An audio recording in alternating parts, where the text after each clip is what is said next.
Ava Johnson had always been fire, fierce, loyal, and unafraid to stand up for the people she loved. Ethan Miller had always been calm, the steady voice behind her storms. After a summer accident erased Ethan's memory of her, Ava loved him quietly from a distance. Years later, when betrayal and injustice dragged her into a courtroom, she stood alone, judged more harshly than she deserved. But memories return, truth rises, and sometimes the one who forgot you becomes the one who saves you. Before we begin, tell us in the comments, where are you watching from today? And if you believe some heroes are willing to look guilty to save the innocent, this story is for you. Maplewood, North Carolina, was the kind of small town that seemed to breathe slower than the rest of the world. In early spring, the air carried the scent of pine and warm earth, and sunlight filtered gently through rows of maple trees lining Main Street. The town square held a modest brick courthouse, a diner with red vinyl booths, and a white-steepled church whose bell rang every Sunday morning.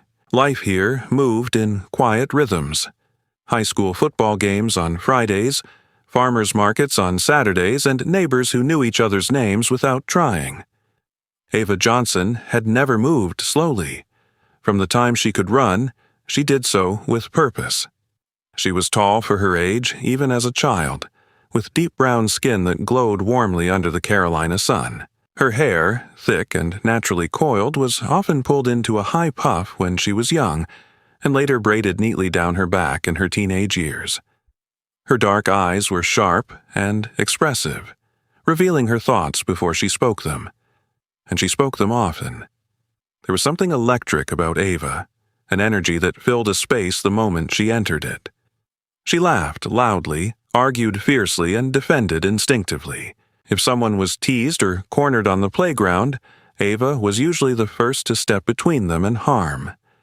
She did not weigh consequences first. She felt them later.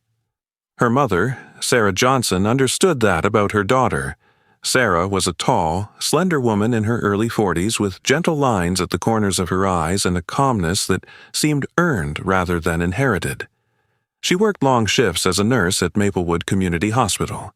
Her scrubs were always neatly pressed, and her hair, short, natural curls touched faintly with silver, was kept simple and practical. She carried herself with quiet dignity, the kind that made patients trust her without question. Years ago, Sarah had been known for a temper not unlike Ava's, but a difficult marriage that ended in heartbreak had reshaped her. She learned patience through struggle, strength through silence. From that experience, she taught her daughter one principle above all others. "Be strong," she would say while stirring a pot of soup in their modest kitchen. "But never let your strength turn cruel."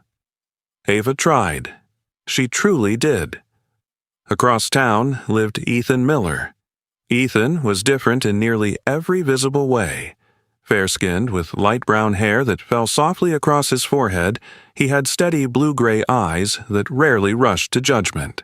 He was lean, a little taller than Ava by the time they reached high school, and carried himself with a reserved posture. Shoulders relaxed, hands often tucked into his jacket pockets. If Ava was fire, Ethan was water. He spoke thoughtfully, rarely raised his voice, and had a habit of tilting his head slightly when listening, as though trying to understand not just words, but the feelings behind them. Even as a boy, he preferred books and quiet guitar melodies over noise and competition. His father, Robert Miller, was a broad-shouldered man with prematurely graying hair and a firm handshake. A local accountant who believed in discipline and achievement, Robert expected excellence from his son. He wore pressed shirts even on weekends and measured success in college acceptance letters and clean records. "Stay focused," Robert often reminded Ethan at the dinner table. "No distractions, no trouble. You have opportunities others don't." Robert's life had been shaped by growing up with little financial security. That scarcity forged a strict worldview. Mistakes were risks, and risks were dangers. He did not dislike Ava, but he regarded her with cautious distance. She seemed unpredictable. Ethan met Ava on the first day of elementary school. She had been arguing with a boy twice her size who had taken Ethan's lunchbox. Without hesitation, Ava shoved the boy back and snatched the lunchbox from his hands. "Give it back," she demanded. Ethan, wide-eyed and stunned, took the lunchbox quietly. "Thank you," he said. She shrugged. "You should say something next time." From that day forward, they were rarely apart. Their friendship grew the way small-town friendships do, organically, without ceremony. They walked home together under maple-lined sidewalks. They studied at the public library with its faded carpet and humming fluorescent lights. They shared milkshakes at the diner on Main Street. And yet, even as children, their differences were clear. When middle school brought sharper words and harsher teasing, Ava's instinct was immediate retaliation. She stood up to older boys who mocked Ethan's quietness or his love for music. But Ethan would gently pull her sleeve. "It's okay," he would murmur. "Let it go." "It's not okay," she would fire back. Sometimes she listened. Sometimes she didn't. Their dynamic became familiar to Maplewood. Teachers recognized them as a pair. Neighbors would smile knowingly when they passed by. Lucas Grant noticed it most of all. Lucas was their classmate and neighbor, a lanky boy with sandy blonde hair and an ever-present grin. His freckles multiplied in the summer sun, and his laughter carried across football fields and front porches alike. Lucas was easygoing, athletic, and socially fearless. Unlike Ethan, he thrived in crowds. Unlike Ava, he rarely felt anger deeply. He liked to tease them. "You two are basically married already," Lucas would joke during lunch, dodging Ava's playful swats. "We are not," Ava insisted every time. But something in her voice began to change as high school approached. By sophomore year, Ava had grown into herself fully. She stood tall and confident, her braids often pulled back neatly during school hours. Teachers admired her intelligence, though some warned her about her temper. She joined debate club where her passion found a structured outlet. There she learned that words could cut sharper than fists. Ethan, meanwhile, developed a quiet reputation as the best guitarist in school. He played at local events and church gatherings, fingers moving gracefully over strings. His music had depth beyond his years. Soft, reflective melodies that seemed to hold stories he rarely voiced. Despite their closeness, a subtle shift began to occur. During junior year, Ava noticed how girls watched Ethan during performances. She noticed how he laughed differently around certain classmates. The realization startled her. The boy she once shielded was no longer fragile. He was becoming someone others admired. One autumn afternoon, under the largest maple tree in town park, they sat side by side after school. The air was cool, leaves burning red and gold overhead. Ethan strummed quietly while Ava pretended to focus on homework. "You ever think about leaving Maplewood?" he asked. "Maybe," she said, "but I'd come back." "Why?" She hesitated. "Because some things shouldn't change." He smiled faintly, not fully understanding. That was the moment Ava first recognized the feeling she had tried to ignore. It wasn't just loyalty. It wasn't just habit. It was love. Quiet, stubborn, unannounced. She didn't confess it. She didn't need to. Being beside him felt enough. Senior year arrived with college applications and expectation. Robert Miller pushed Ethan toward prestigious universities. Sarah encouraged Ava to consider law or public service, believing her daughter's passion could shape something meaningful. "You don't just fight," Sarah reminded her. "You protect. There's a difference." Ava began to understand that too. In their final semester before graduation, a small incident reaffirmed everything they were to each other. A heated argument broke out in the parking lot between Ava and another student who had spread a rumor about Lucas. Ava's voice rose quickly, fists clenched. Ethan stepped between them, not aggressively but firmly. "Ava," he said quietly, meeting her eyes, "not like this." His voice carried more weight than shouting ever could. She exhaled slowly and stepped back. In that moment, They were exactly who Maplewood believed them to be: balance incarnate, fire and calm, shield and anchor. As graduation approached, the town buzzed with pride. Lucas planned a celebratory bonfire by the lake. Sarah pressed Ava's graduation gown carefully the night before the ceremony. Robert shook Ethan's hand with restrained approval. The future stretched before them like the long Carolina highway, open, sunlit, uncertain. Ava stood at her bedroom window that night, watching fireflies flicker across the backyard. She thought of childhood promises, of scraped knees and shared milkshakes, of music under maple trees. She didn't know what life would bring. She only knew one truth. Wherever she went, some part of her would always belong beside Ethan Miller. And in Maplewood, under soft spring skies and the steady hum of cicadas, two young hearts stood at the edge of adulthood, unaware that one summer could change everything.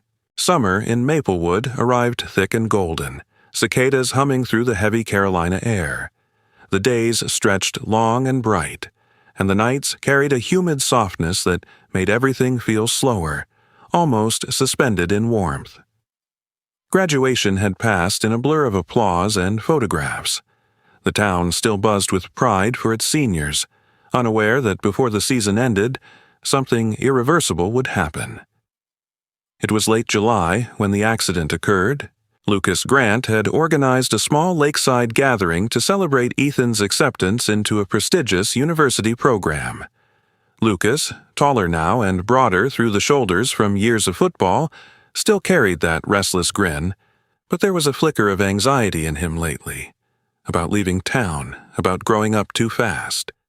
He masked it with louder laughter and louder music. The lake shimmered under string lights that Lucas had clumsily hung between trees. Music played from a portable speaker. Someone passed around sparklers.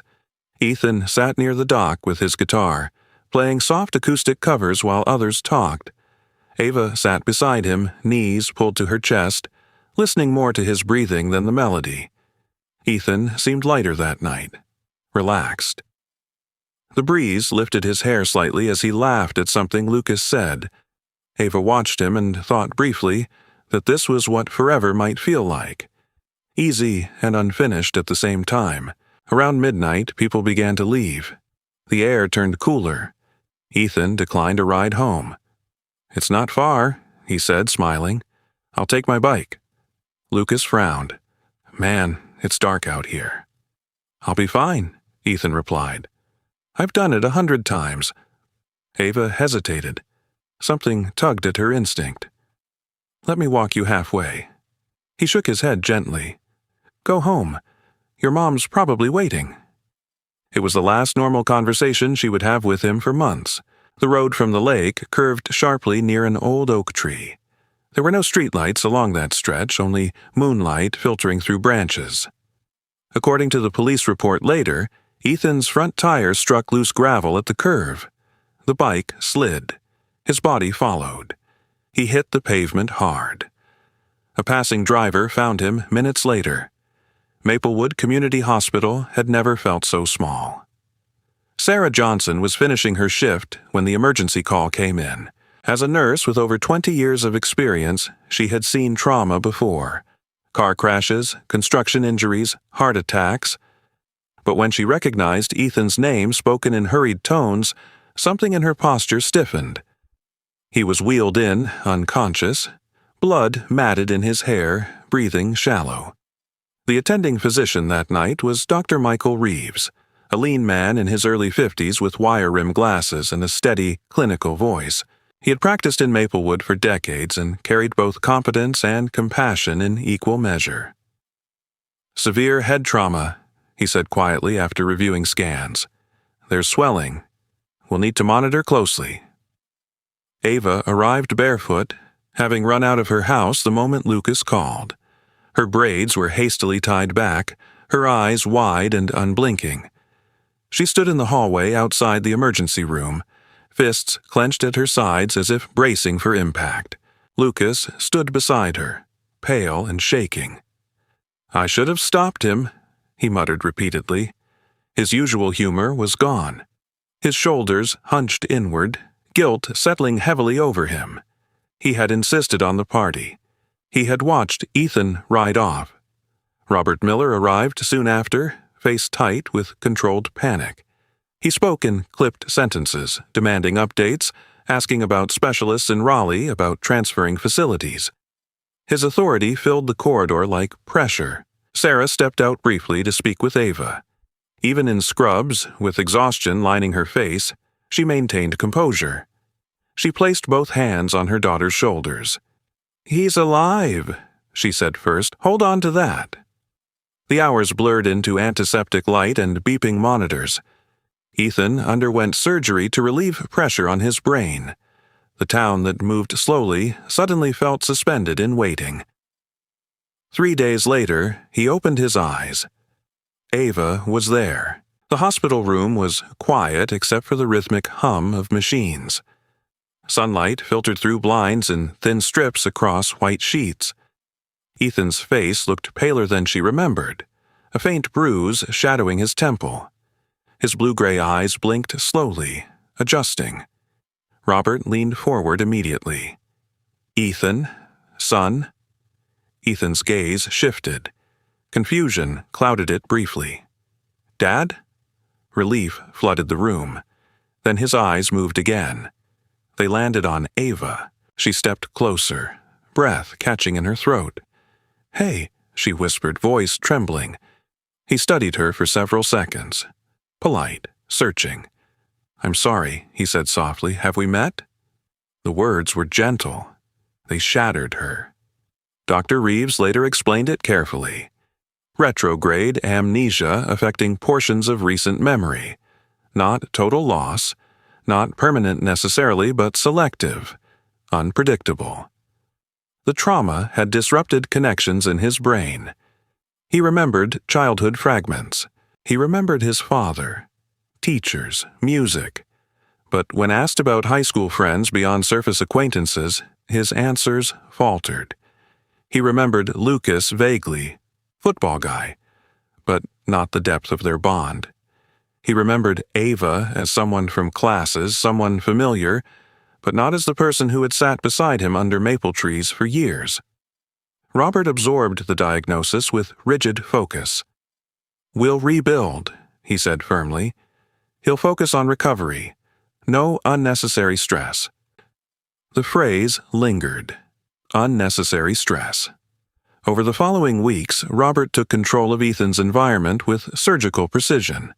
Visitors were limited. Conversations monitored. He insisted on structured rehabilitation sessions and cognitive exercises. He believed discipline could restore what chaos had damaged. Ava felt herself being edged out quietly.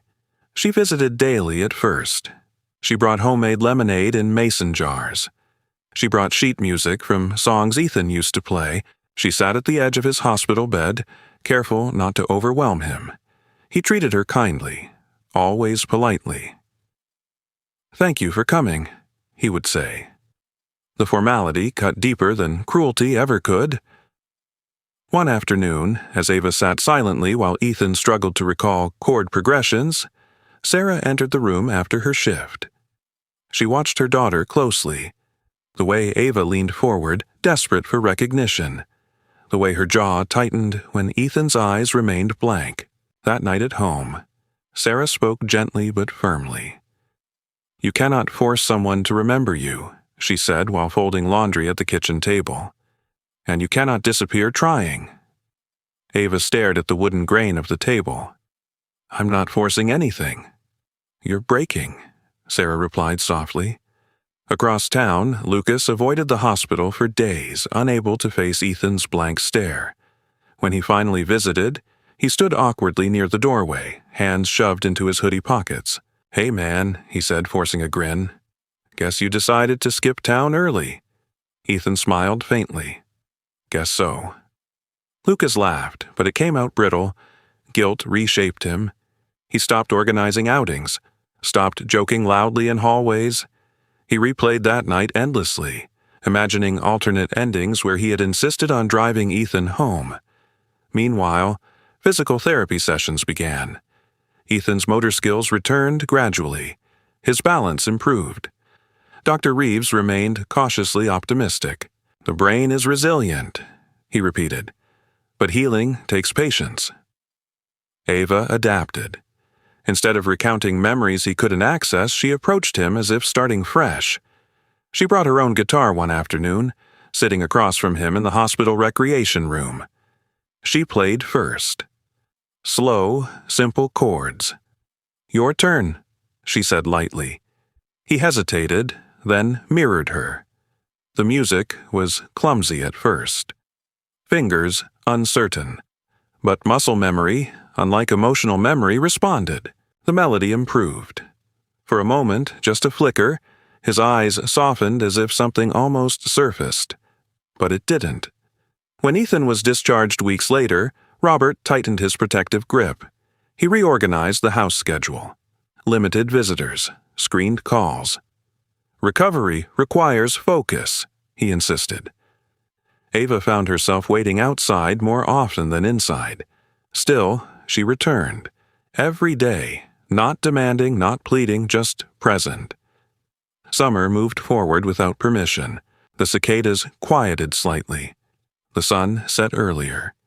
And in a small town that had watched two children grow side by side, something fragile had been severed. Not by malice, but by fate. Ethan lived. But the part of him that knew Ava as more than a familiar face remained locked behind silence. And Ava, who had always rushed toward battles without fear, faced the one fight she could not win with force. She stayed anyway. Autumn arrived in Maplewood with a quieter wind than the summer that had broken everything. The maple trees that once framed childhood afternoons now shed their leaves in slow spirals, drifting across sidewalks. Ava walked alone. Ethan's recovery had stabilized enough for doctors to clear him for academic travel. His cognitive tests showed improvement. His physical therapy was complete. And when the scholarship confirmation came from Boston, Robert Miller wasted no time. The morning Ethan left town, the sky was a pale Carolina blue, almost painfully clear. Robert stood beside the car, posture rigid, giving instructions about medication schedules and academic advisors. Ethan, thinner than before but stronger in his movements, listened with patient nods. His light brown hair had grown slightly longer during recovery, brushing his forehead when he bent to load his suitcase. Ava stood at a distance. She had promised herself she would not make it harder. She wore a simple denim jacket over a white blouse, her braids pulled back neatly. When Ethan approached to say goodbye, his smile was warm but formal. "Thank you," he said, "for everything." The words were honest. They just weren't complete. "I'll see you around," she replied lightly. He hesitated, as if searching for something more to say, but found nothing. The car door closed. The engine started. Maplewood shrank behind him. Boston was different from anything Ethan had known. The air felt sharper, salted faintly by the Atlantic. Brick buildings rose tall and old, layered with history and ambition. Students moved quickly across campus, coats buttoned against coastal wind, conversations clipped and competitive. The university grounds stretched wide, lined with iron gates and libraries that glowed at night. Ethan adapted quietly. He had always been observant. He attended lectures diligently, sat near the front, took careful notes. Professors respected his focus. He introduced himself politely to classmates, but rarely volunteered personal details. It was at a campus fundraising gala that he first met Charlotte Hayes. Charlotte entered the room like someone accustomed to being noticed. She was tall, with porcelain skin, and long chestnut hair styled in smooth waves that framed her delicate features. Her eyes were a sharp hazel, intelligent and calculating beneath a practiced warmth. She wore a deep emerald dress that complemented her confident posture. She extended her hand first. "Charlotte Hayes," she said, voice measured and composed. Her father, Thomas Hayes, was a well-known real estate developer in Massachusetts. Wealth followed her naturally, but it was ambition that defined her. Charlotte had grown up in private schools and competitive environments where status mattered. She understood influence. She understood positioning. Ethan, in his simple tailored suit, seemed different from the men who usually surrounded her. He was composed without arrogance, intelligent without showmanship. "You're the transfer from North Carolina," she noted, "on academic scholarship." He nodded slightly. "Yes?" "I admire discipline," she said, holding his gaze just long enough. Their conversations began academically, shared classes, research interests, but Charlotte moved with strategic subtlety. She invited him to study sessions, charity events, social gatherings that expanded his network. Being seen with her elevated his presence on campus. Being seen with him enhanced her image of intellectual depth. Yet sometimes, walking alone back to his dorm under street lamps reflecting off wet pavement, Ethan would pause. A flicker of discomfort would pass through him, a sense that something essential was missing from this carefully curated life. He could not name it. Back in Maplewood, Ava Johnson refused to let silence define her. She had accepted a position as a legal assistant at Harper & Mills, a modest law office tucked between a hardware store and a bakery on Main Street. The firm specialized in small civil cases, property disputes, minor contracts, community mediation. It was not glamorous, but it was real. Margaret Harper, known simply as Mrs. Harper to most of Maplewood, was in her late 60s, tall and upright with steel-gray hair always twisted into a tight bun. She wore crisp blazers and low heels that clicked authoritatively against wooden floors. Her face held firm lines softened only by the rare smile she offered when fairness prevailed. Decades earlier, Margaret had been one of the few female attorneys in the county. She had faced skepticism, dismissal, and quiet prejudice. Those experiences shaped her into someone who valued control and precision. "Emotion," she once told Ava during a case review, "is fuel. But law requires structure. If you want to protect people, you must learn when to speak and when to remain still." Ava absorbed that lesson slowly. Her temper had not disappeared, but it matured. She practiced breathing through frustration when clients spoke disrespectfully. She documented details meticulously. She learned that strength did not always look like confrontation. Outside the office, attention followed her more openly now that Ethan was gone. Several men in town expressed interest, but one stood out: Ryan Collins. Ryan was in his mid-20s, a few years older than Ava, with neatly styled dark hair and an easy, camera-ready smile. His suits were tailored just slightly sharper than necessary for Maplewood, and he drove a polished sedan that hinted at upward mobility. He spoke with confidence, making steady eye contact, offering compliments that sounded sincere. He introduced himself at a town fundraiser for the local community center. "I've heard about you," he said smoothly. "You're the one helping Mrs. Harper with the zoning dispute." Ava raised an eyebrow. "News travels fast." "I make it my business to stay informed," he replied. What Ava did not immediately see was the calculation beneath his charm. Ryan harbored political ambitions beyond Maplewood. He envisioned city council, perhaps state office someday. Aligning himself with community-oriented, hard-working individuals strengthened his image. Ava represented authenticity, resilience, a compelling narrative. He asked her to dinner at the diner on Main Street. He listened attentively to her stories about work. He praised her intelligence. He spoke about public service in ways that mirrored her own values. She did not fall quickly, but she did not push him away either. Meanwhile, in Boston, Charlotte's world proved more complex than polished gala evenings suggested. Though admired, she maintained intricate social alliances. She knew which professors favored which donors. She navigated rivalries with quiet precision. There were whispers, brief rumors linking her to other influential students before Ethan. Nothing scandalous, but suggestive of strategic relationships. Ethan noticed patterns but did not question them deeply. He trusted easily. He assumed sincerity where charm existed.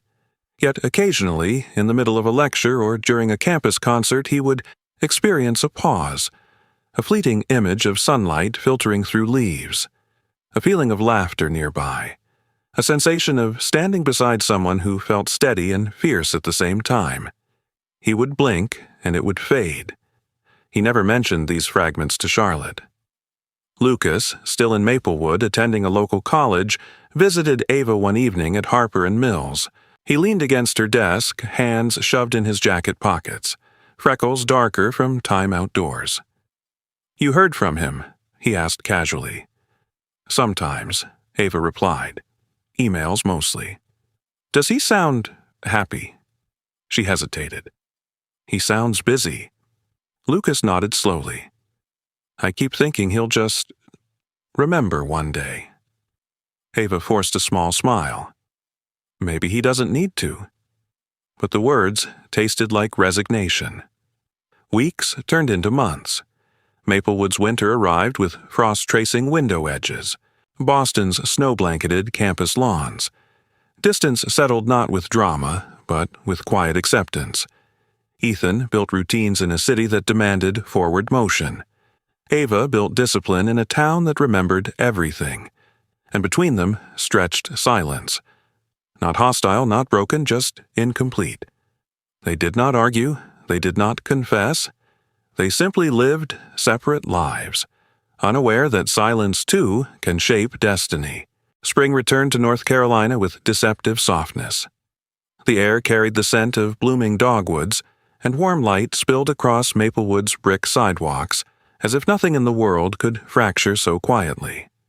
Ava Johnson had learned to move more carefully in recent months. Her posture was steadier, her words more measured. Under Margaret Harper's mentorship, she had begun to understand that control was not weakness. It was power refined. That evening, she drove 30 minutes to Raleigh for what Ryan Collins had described as an important dinner. He had insisted on something more upscale than Maplewood's diner, a place called the Ivory Room, a sleek restaurant with tall glass windows and dim amber lighting. Its polished floors reflected chandeliers overhead, and waiters moved silently in tailored black uniforms. Ryan arrived first, already seated at a corner table. He stood when he saw her, smile perfectly calibrated. He wore a navy suit without a tie, sleeves rolled slightly to suggest ease rather than rigidity. His dark hair was styled meticulously, and the faint scent of expensive cologne followed him. "You look stunning," he said, pulling out her chair. Ava wore a simple black dress, elegant but understated. Her braids were gathered into a low bun at the nape of her neck. She did not need extravagance to command presence. Dinner began smoothly. Ryan spoke about expanding community initiatives, about connections he was building in the capital. He talked about opportunity, about visibility. Ava listened, noticing how often he used the word platform. Halfway through the meal, he excused himself to take a call. He stepped away toward the bar area near the restaurant entrance. Minutes passed. Ava glanced up casually and then froze. Ryan stood near the entrance, his posture leaning too closely toward a woman she recognized instantly, Charlotte Hayes. Even in the dim lighting, Charlotte was unmistakable. Tall, poised, her chestnut hair falling in glossy waves over one shoulder. She wore a cream-colored fitted dress and pearl earrings that caught the light when she tilted her head. Her posture radiated cultivated confidence. But it was the intimacy that silenced Ava. Ryan's hand rested lightly at Charlotte's waist. Charlotte's fingers lingered on his lapel. Their smiles were not polite. They were familiar. Ava felt the blood drain from her face. For a moment, she hoped it was coincidence, some strange misunderstanding. But then Charlotte laughed softly and leaned closer. Too close. Ethan's face flashed in Ava's mind. Without thinking, she stood. Ryan noticed her first. His expression shifted. Brief alarm, then quick recovery. He stepped back from Charlotte. "Ava," he said, walking toward her with forced calm. "This isn't what it looks like." "What does it look like?" Ava asked, her voice level but tight. Charlotte approached with composed curiosity. Her gaze swept over Ava, assessing. "I don't believe we've been properly introduced," Charlotte said coolly.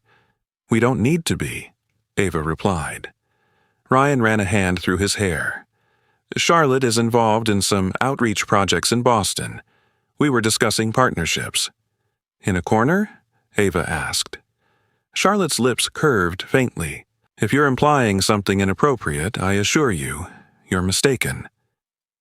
The arrogance in her tone struck deeper than the scene itself. Ava stepped closer.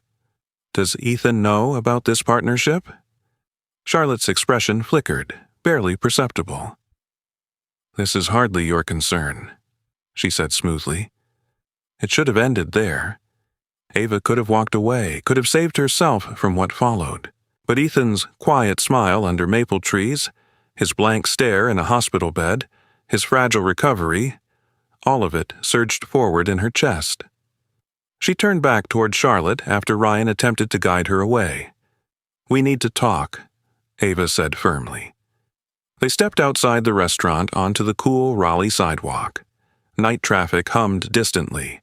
The air felt heavier now. Charlotte folded her arms lightly, posture unbothered. "I assume this is about Ethan." Ava's jaw tightened. "Are you seeing him or not?" Charlotte exhaled, faintly amused. "My relationship with Ethan is not something I report to you." "You're standing inside with another man," Ava shot back. "And?" Charlotte replied. "Ambition requires alliances. Surely you understand that." The word ambition hung between them like accusation. "You think that makes betrayal acceptable?" Ava demanded. Charlotte's gaze sharpened. "Betrayal? Please, Ethan doesn't even remember half of his past. He doesn't need drama from a small-town girl clinging to nostalgia." The insult landed deliberately. Ava felt heat flood her veins. "You don't get to use him," she said. Charlotte stepped closer, lowering her voice. "And you don't get to insert yourself into lives that have moved beyond you." The sentence struck precisely where Ava's fear already lived. In that instant, control slipped. Her hand moved before reason could intercept it. The sound of the slap cut sharply through the night air. Charlotte's head turned slightly from the impact. A faint red mark bloomed against her porcelain skin. For a split second, silence swallowed everything. Ryan rushed forward. "Are you insane?" he hissed at Ava. Charlotte straightened slowly, her composure returning like armor sliding into place. Her eyes, now cold, fixed on Ava with measured clarity. "You just made a serious mistake," she said quietly. Inside the restaurant, a few patrons had noticed the commotion. One of them began recording on a phone. Ryan stepped backward as if distancing himself physically from the moment. "I don't know what's gotten into you," he said loudly, positioning himself as witness rather than participant. "You've been unstable lately." Ava stared at him in disbelief. "Unstable?" Charlotte touched her cheek delicately. "This is assault." "You provoked," Ava began. Ryan cut her off sharply. "Stop. Just stop." By the next afternoon, Charlotte had filed a formal complaint for assault in Raleigh. Her family's legal representation moved swiftly. Ryan issued a carefully worded statement to local contacts, expressing deep concern for Ava's behavior and emphasizing his own commitment to respectful public conduct. In Maplewood, news traveled fast. Local reporter Denise Caldwell, a woman in her early 30s with shoulder-length auburn hair and sharp journalistic instincts, picked up the story for the regional news site. Denise had built her career on exposing inconsistencies in public narratives. She saw opportunity in the tension between small-town familiarity and big-city influence. The headline framed it simply: "Local legal assistant accused of assaulting prominent Boston student." Context blurred quickly in public retellings. Lucas returned from his college campus the moment he heard. He arrived at Ava's house late that night, sneakers dusty, worry etched across his freckled face. "You tell me exactly what happened," he demanded. She did. His jaw clenched. I knew something about that guy felt off. Ryan? She asked. Yeah, he always talks like he's already campaigning. Across state lines, Ethan received a message from Charlotte. There's been a misunderstanding, she said over the phone, voice composed but tinged with injury. A girl from your town attacked me. A girl? Ethan asked. She's someone you knew in high school. Ava. The name stirred something faint in him, like wind moving through distant leaves. What happened? He asked. She's been unstable, Charlotte replied carefully. Obsessive, perhaps. Ethan frowned, unsettled. He did not know the full truth. He only knew that the situation felt heavier than described. Back in North Carolina, legal paperwork arrived at Ava's doorstep 2 days later. A formal charge. She stood in her living room holding the documents, hand steady now, anger replaced by something colder. Sarah watched from the kitchen doorway, tall and composed despite the strain in her eyes. This is going to be difficult, Sarah said quietly. Ava nodded. She had lost control for 1 second, and that second was about to cost her more than she had imagined. The betrayal was no longer personal. It was public, and Charlotte Hayes was prepared to make sure it stayed that way. Wake County Courthouse stood taller than any building in Maplewood, its white columns severe against a gray Raleigh morning. The sky hung low with early summer humidity, clouds pressing down as if mirroring the weight inside the courtroom. News vans lined the curb. Reporters adjusted microphones. The case had become more than a slap outside a restaurant. It had become a narrative. Inside, Ava Johnson sat at the defense table beside Margaret Harper. Margaret wore a charcoal suit that fit her tall frame precisely, her silver-gray hair pulled back in its usual uncompromising bun. Her posture remained straight even when tension moved through the room. Years in male-dominated courtrooms had carved resilience into her expression. She did not intimidate through volume. She commanded through clarity. Ava wore a navy dress suit borrowed from her mother, fitted but modest. Her braids were pulled back neatly, her chin lifted. She did not attempt to look fragile. She did not attempt to look defiant. She simply looked present. Across the aisle sat Charlotte Hayes. Charlotte appeared composed as ever, dressed in a cream blazer and pearl earrings. A faint trace of makeup concealed the mark that had long since faded from her cheek. Beside her sat her family's attorney, Daniel Whitmore, a middle-aged man with slicked-back dark hair and a voice trained for authority. He carried himself with polished entitlement, accustomed to winning. Ryan Collins sat behind Charlotte, positioned carefully within camera range. His suit was immaculate, his expression solemn, supportive. The distance he maintained from Ava now was deliberate. The presiding judge, Honorable Judge Samuel Rutledge, entered precisely at 9 o'clock. Judge Rutledge was a tall man in his early 60s with thinning gray hair and a stern brow that seemed permanently furrowed. His black robe fell heavily around him as he took his seat. He had served on the bench for nearly 20 years. Known for strict sentencing and little tolerance for emotional displays, he valued order above nuance. The courtroom quieted. The prosecutor outlined the incident succinctly. The defendant struck my client in public without provocation. The act was deliberate. Margaret rose slowly when it was her turn. Your Honor, my client acknowledges that physical contact occurred. She does not dispute that fact. A murmur rippled lightly through the gallery. Ava felt eyes on her but kept her gaze forward. Margaret continued. However, context matters. There were circumstances leading to this confrontation. Judge Rutledge raised a hand. We are not here to debate social drama, Ms. Harper. We are here to address assault. The tone carried warning. Witness testimony followed. A restaurant patron described the slap. A staff member confirmed no physical retaliation from Charlotte. Ryan was called. He walked to the stand confidently, hand steady on the Bible. His voice softened slightly as he spoke, adopting a measured concern. "Ava has been under stress lately," he said carefully. "I've tried to support her, but sometimes she reacts strongly." Margaret's jaw tightened almost imperceptibly. "And your relationship with Ms. Hayes?" she asked during cross-examination. Ryan smiled faintly. "Professional acquaintances. Nothing more." Margaret introduced phone records she had quietly obtained. Time-stamped messages, late-night exchanges. Daniel Whitmore objected sharply. "Relevance?" Judge Rutledge considered briefly. "Sustained.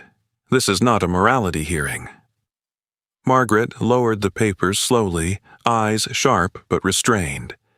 She understood the boundaries of the room. When Ava was called to testify, the air shifted. She stood tall in the witness box. Her voice, when it came, was steady. "I struck her," she said plainly. "I lost control." "Why?" the prosecutor asked. "Because I believed she was deceiving someone I care about." "And that justifies violence?" the prosecutor pressed. "No," Ava replied quietly, "it does not." The honesty unsettled the room more than denial would have. Judge Rutledge leaned forward slightly. "Miss Johnson, you are a legal assistant. You work in a law office. You understand consequences." "Yes, Your Honor." "And yet, you chose to behave as though rules did not apply to you." Ava held his gaze respectfully. "No, sir. I chose badly in one moment." The judge's expression hardened. Young people often mistake passion for righteousness. They forget their position. The phrase lingered. Margaret stiffened but did not interrupt. When closing arguments concluded, the prosecutor recommended a fine and mandatory anger management sessions. Margaret argued for community service and mediation, emphasizing Ava's clean record and her immediate acknowledgement of wrongdoing.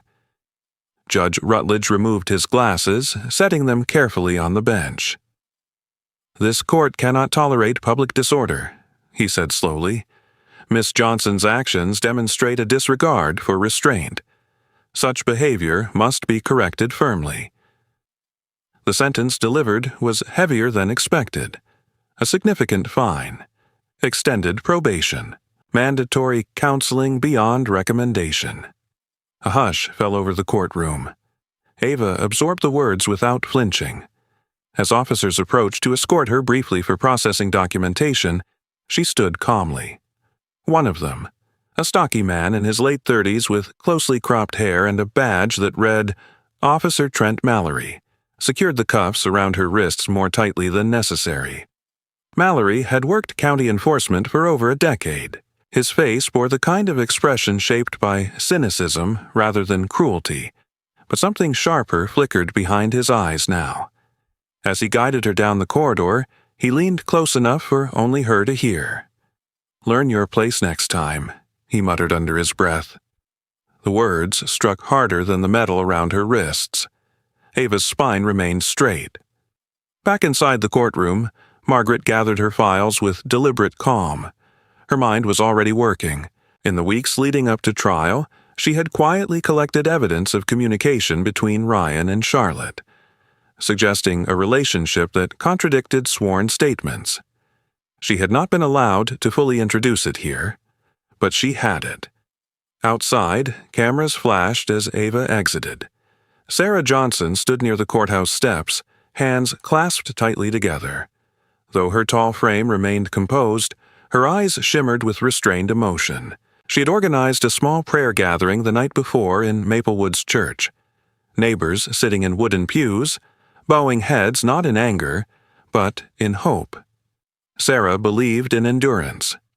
She had survived betrayal once in her own marriage. She had rebuilt her life with dignity. Now she watched her daughter endure public scrutiny with a similar, quiet strength. Lucas stood beside her, jaw clenched, phone in hand.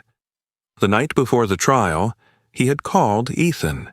In Boston, Ethan answered from his dorm room, where rain tapped steadily against the window. The campus felt distant that evening. Lucas spoke bluntly. "You need to know everything," he said, and then he told him. About the restaurant, about Ryan, about Charlotte's involvement. Silence stretched across the line. Ethan sat down slowly on his bed. As Lucas spoke, images began to flicker, fragmented and bright. A girl standing defiantly in front of him on a playground, a summer afternoon under maple leaves, laughter that felt like home. His chest tightened unexpectedly. "That doesn't sound like her," he murmured. "It isn't," Lucas replied. After the call ended, Ethan stared at the ceiling. A memory pressed harder this time. A voice telling him, "I've got you." He did not know when it happened. He only knew it felt real. Back in Wake County, Ava stood briefly alone in a holding room, hands now free. She flexed her fingers slowly. She had not defended her pride in court. She had not argued her character. She had accepted responsibility, but the fire inside her had not extinguished. It had simply changed shape. The courtroom doors reopened. Reporters continued their commentary, the narrative spread further. And though the verdict felt heavy, the story was not finished. For the first time since the accident, somewhere in Boston, memory was beginning to stir. But in Wake County that day, the fire belonged to the courtroom. And Ava walked through it without bowing her head. Boston moved in sharp lines and colder winds than Maplewood ever had. Early spring rain traced silver paths down dormitory windows, and students hurried beneath umbrellas, unaware that in one quiet room overlooking the Charles River, a life was beginning to reassemble itself. Ethan Miller sat on the edge of his narrow dorm bed, laptop open, Lucas's message glowing on the screen. "You deserve the whole truth." Attached was a video file. His fingers hesitated only a second before pressing play. The footage was grainy, filmed years ago on someone's old phone. A summer afternoon under the largest maple tree in town park. Sunlight filtered through thick leaves, dappling the grass in restless patterns. Ethan, thinner, younger, hair longer across his forehead, sat cross-legged with a guitar resting on his knee. Ava sat beside him, braids pulled into a high puff back then, laughter bright and unguarded. "Play it again?" Her voice teased from the video. "You only like that part because you can't hit the high note," younger Ethan replied, smiling. The camera shifted. Lucas's voice in the background. "One day, you two are going to get married and pretend this never happened." Ava shoved him lightly. "Shut up."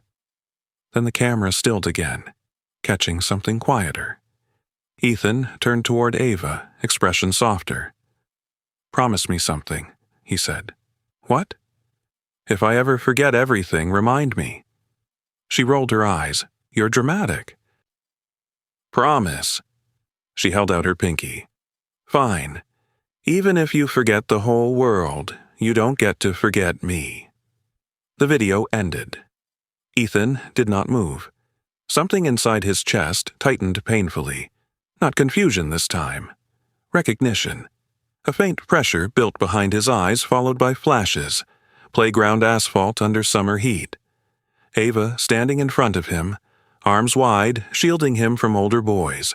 Her voice fierce and protective. His own hand reaching for her sleeve to calm her. Memory did not return in a cinematic flood. It seeped back in layers, fragile and undeniable.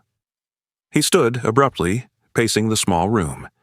His reflection in the darkened window looked unsettled, as if a stranger had taken his place. Charlotte had told him Ava was unstable. The girl in the video was anything but. He replayed the clip twice more. By morning, the fog had lifted enough for certainty. He remembered her. Not every detail, not every conversation, but the foundation. The years, the promise. Ethan requested a meeting that afternoon with his father's longtime legal advisor, Martin Caldwell. Martin Caldwell was a tall, meticulous man in his early 50s, with neatly parted gray hair and wire-framed glasses that rested low on his nose. He had represented the Miller family in financial and estate matters for years. Known for his quiet efficiency, Martin rarely reacted emotionally to anything. His loyalty lay in thoroughness. They met in a small office downtown, walls lined with dark wood shelves and leather-bound volumes. "I need information," Ethan said plainly. Martin folded his hands. "Regarding?" "A case in Wake County. Assault charges against Ava Johnson." Martin's eyebrow lifted slightly, but he nodded. "I can access public filings." "And I need to know about Charlotte Hayes and Ryan Collins," Ethan added, voice steady but firm.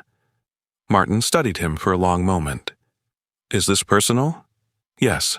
The answer left no room for interpretation. Within days, Martin's research revealed patterns.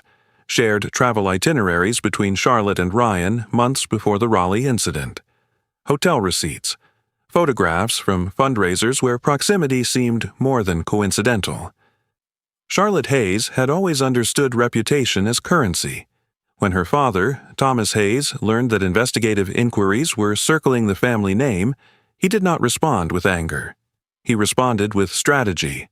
Thomas Hayes was a broad-shouldered man in his late 50s, hair silvered but posture powerful. He built his real estate empire through calculated risk and controlled perception. Scandal threatened market confidence. Charlotte met with him in the family's Beacon Hill townhouse, sitting across from him in a sunlit study lined with oil paintings and mahogany furniture. "You told me it was handled," Thomas said evenly. "It was," Charlotte replied, though her tone lacked its usual polish. "And now?" "Now, Ethan is asking questions."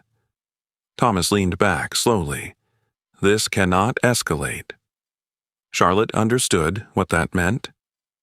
Back in Maplewood, Margaret Harper had not been idle. She drafted a formal petition questioning the sentencing disparity in Ava's case. Her letter was precise, citing precedents where similar offenses resulted in lighter penalties. She did not accuse. She highlighted inconsistencies. Judge Rutledge's courtroom demeanor had long been admired for strictness, but strictness and bias were separated by a thin line. Margaret intended to examine that line. Meanwhile, the community began to stir. Denise Caldwell, the reporter who first covered the story, returned to it with new angles. She interviewed neighbors who described Ava's years of volunteer work. She quoted teachers who praised her discipline. The narrative shifted subtly, from aggressor to complex human being. Sarah Johnson watched the tide change quietly. She stood tall at church gatherings thanking neighbors for support. Years of hospital corridors had taught her patience. She knew reputations could be fragile. She also knew truth endured longer than rumor. Lucas organized a small community meeting at the park under the same maple tree where the old video had been filmed. He stood awkwardly before a small crowd, hands shoved into his jacket pockets. "She made a mistake," he said plainly, "but she's not the villain you're seeing online." Applause followed. In Boston, Ethan confronted Charlotte. They met at a quiet cafe near campus. Rain tapped against the windows. Charlotte arrived poised as ever, but her eyes searched his face carefully. "You've been distant," she noted. "I remember her," Ethan said. The statement landed between them without decoration. Charlotte's composure faltered for the first time. "Memory is complicated?" "So is honesty," he replied. He placed printed documents on the table. Travel receipts, timestamps, photographs. Charlotte inhaled slowly. "You don't understand the pressures involved." "I understand loyalty," Ethan said softly. For a moment, something vulnerable flickered behind her ambition. But ambition had shaped her longer than regret. Within a week, Charlotte's legal team contacted Wake County authorities. The complaint would be withdrawn. Publicly, she framed the decision as a desire to avoid unnecessary division. Privately, it was damage control. A press conference was arranged outside a Boston Civic building. Cameras gathered once more.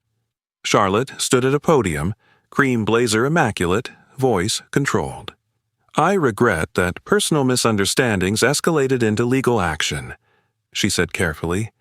"I withdraw my complaint against Ava Johnson and apologize for my part in the situation." The apology was measured but unmistakable. In Raleigh, Margaret received confirmation of the withdrawal. She exhaled slowly. Simultaneously, Martin Caldwell submitted formal inquiries regarding Ava's sentencing review, citing the changed circumstances. Ryan Collins, meanwhile, faced consequences he had not anticipated. The political internship he had pursued, one that required character vetting, was quietly rescinded after background scrutiny revealed inconsistencies in his testimony. His polished image cracked under examination. He retreated from public view, offering no further statements. In Maplewood, when the news of Charlotte's withdrawal reached town, murmurs turned into open relief. Ava stood in her living room when Margaret called. "It's withdrawn," Margaret said simply. Ava closed her eyes briefly. Not victory, not triumph. Release. Far north, in a quiet Boston apartment, Ethan packed a small bag. He paused by the window overlooking the city skyline, hand resting lightly against the glass. For months, he had lived suspended between what he was told and what he felt. Now, memory and truth aligned. He did not rush. He did not announce. He simply knew where he needed to stand. And in Maplewood, beneath the steady sway of maple branches and the low hum of cicadas returning with summer, the past had found its way back. Summer returned to Maplewood with a softer warmth than the one that had once broken everything. The air shimmered gently above the asphalt roads, cicadas humming again in familiar rhythm. The maple tree in the town park stood exactly as it always had. Broad trunk, sprawling branches, leaves whispering in the Carolina breeze as though nothing in the world had ever shifted beneath them. But everything had. The formal notice arrived on a Thursday morning. Margaret Harper stood in her office when the call came through. The review committee had adjusted the record. The probation terms were lifted. The excessive fine reduced. The documentation would reflect amended circumstances following the withdrawal of complaint. Margaret hung up the phone slowly. She walked out into the main workspace where Ava was organizing files. Ava wore a simple cream blouse tucked into navy trousers, her braids falling neatly over one shoulder. "It's done," Margaret said. Ava blinked. "Done? Your record has been adjusted. The terms are cleared." For a moment, Ava didn't move. Then she exhaled, long and steady. Not triumph, not revenge, freedom. Margaret studied her carefully. "This isn't the end of your story," she said. "You have instincts for justice, but instinct needs training. Law school applications open in September." Ava met her gaze. "You think I could?" Margaret's expression softened slightly. "I don't recommend what I don't believe." Across town, Charlotte Hayes prepared for the public apology arranged by her father's legal team. The event was set outside a neutral civic building in Raleigh to avoid further escalation. Cameras gathered again. This time, not for accusation. Charlotte stood behind a podium, dressed conservatively in a pale blue blazer.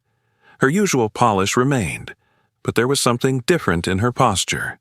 Less rigid, more aware. Ambition had always driven her, shaped by a father who valued reputation above sentiment. But the recent scrutiny had forced reflection.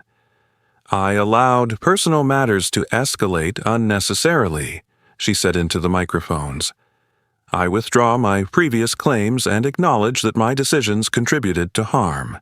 I apologize to Ava Johnson." The words were careful, controlled, but they were spoken publicly. In the crowd stood reporters, curious citizens, and Ava. She had not planned to attend, but Margaret insisted that closure sometimes required presence. Ava stood quietly at the back, hands clasped in front of her. She did not seek attention. She did not seek confrontation. The apology concluded. Cameras shifted. Reporters began dispersing. And then, behind her, she felt something change in the air. Footsteps, familiar and steady. She turned slowly. Ethan stood there. He looked leaner than before, the city sharpening his features slightly. His light brown hair moved gently in the summer breeze. His blue-gray eyes, clear now, certain, met hers without hesitation. For a second, neither of them spoke. The noise of the crowd faded into something distant. "I remember you," he said. No grand speech, no dramatic confession, just truth. Ava's breath caught. She searched his face carefully as if afraid it might dissolve. "You remember?" she asked quietly. "The tree," he said. "The promise. The way you stood in front of me when I was too quiet to fight back." Emotion flickered across her face, but she did not cry. "You took your time," she replied softly. He nodded once. "I needed to find it myself." He didn't reach for her immediately. He simply stepped beside her, standing shoulder to shoulder as the last cameras packed away. The gesture was simple, but it was everything. Back in Maplewood that evening, the park filled gradually with neighbors who had followed the story from beginning to end. Lucas Grant stood near a folding table under the maple tree, adjusting a small wooden sign that read, "Second Summer." Lucas had always carried ideas like sparks, bright and impulsive. But this one had grown steadily. He had rented a small storefront near Main Street, transforming it into a modest cafe with exposed brick walls and mismatched wooden tables. The name was not subtle. "Everyone deserves a second summer," he explained when asked. He wore rolled-up sleeves, freckles darkened by sunlight, and a grin that felt more grounded than in years past. The guilt he had carried after the accident no longer weighed as heavily. A small mixed-breed dog named Scout wandered between picnic blankets, Lucas's recent rescue. Scout was 2 years old, lean and energetic, with sandy fur and one ear that refused to stand upright. The dog greeted Ava with immediate affection, tail wagging wildly. Sarah Johnson watched everything from a distance. She stood tall as always, posture calm and composed. Months of quiet endurance had drawn faint new lines around her eyes, but this time they softened with relief. She had prayed not for revenge, but for restoration. When Ethan approached her, she studied him carefully. "You remember?" she asked. "Yes, ma'am," he replied respectfully. She nodded once, the faintest smile breaking through. It was the first unguarded smile Ava had seen on her mother's face in months. As twilight settled over Maplewood, Ethan and Ava drifted away from the small crowd and toward the maple tree, the same one from the video. The bark was rough beneath their fingers as they stood side by side. Cicadas hummed overhead. Fireflies began blinking in the tall grass. "Why didn't you tell me sooner?" she asked gently. "I didn't trust memories that came from pressure," he answered. "I needed them to come back because they were mine." She considered that. He glanced at her. "You stayed." "You forgot," she said simply. "I came back." Silence rested between them comfortably. No apology could erase what had happened. No explanation could restore lost months. But presence could begin something new. "I'm transferring," Ethan said after a moment. "From Boston?" she asked, surprised. "There's a program closer to here. I can finish my degree nearby." She studied him carefully. "You don't have to rearrange your life." "I'm not rearranging," he replied. "I'm choosing."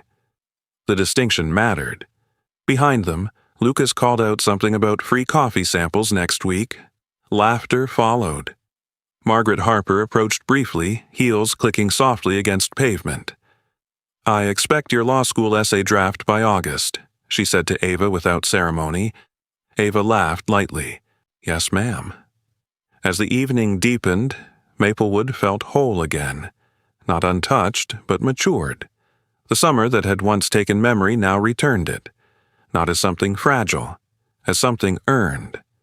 Under the same maple tree where a pinky promise had once seemed childish, two people stood not as children clinging to the past, but as adults choosing it deliberately. "I remember you," he had said. And this time, it meant more than recognition. It meant loyalty. It meant history reclaimed. It meant standing beside someone, not out of obligation, but out of certainty. The cicadas sang louder as darkness settled, wrapping the park in warm Carolina night. The summer that had taken everything had circled back, and this one gave it back. This story is not only about love or memory, it is about character. Ava teaches us that strength is not the absence of anger, but the ability to grow beyond it. She made a mistake. She did not deny it. She did not hide. She accepted responsibility and stood upright even when treated unfairly. In everyday life, we will all face moments when emotion pushes us faster than wisdom. The lesson is not that we must be perfect. The lesson is that when we fall, we rise with integrity. Ethan teaches us that truth has a quiet power. Memory may fade. Influence may confuse us. People may tell us half stories. But when we seek truth with humility, it returns. In our daily lives, we must learn to question gently, to listen deeply, and to stand beside those who once stood for us. This story also reminds us that justice must be equal. No one should be judged more harshly because of background, skin color, or social status. Respect is not selective. Dignity is not negotiable. If we want a better society, it begins in small daily choices. How we speak to strangers, how we defend someone who is misunderstood, how we correct wrong without becoming cruel. There is also a lesson about second chances. Life will break seasons apart. People will disappoint us. Circumstances will test our patience. But sometimes what feels like loss is simply preparation. A second summer can come if we do not close our hearts. Let this story challenge us. When you see unfairness, do not look away. When you love someone, protect them with calm strength, not noise. When you are wrong, admit it. When you are right, remain humble. If this story touched you, share it with someone who needs hope. Tell us in the comments where you are watching from and what lesson stayed with you. Your voice matters. Subscribe to the channel for more stories about courage, justice, and redemption. May God bless you and your family with wisdom, peace, and the strength to stand for what is right. If you believe in second chances, in restored memories, and in love that waits without bitterness, comment, Amen, and let that word be your declaration of faith and hope.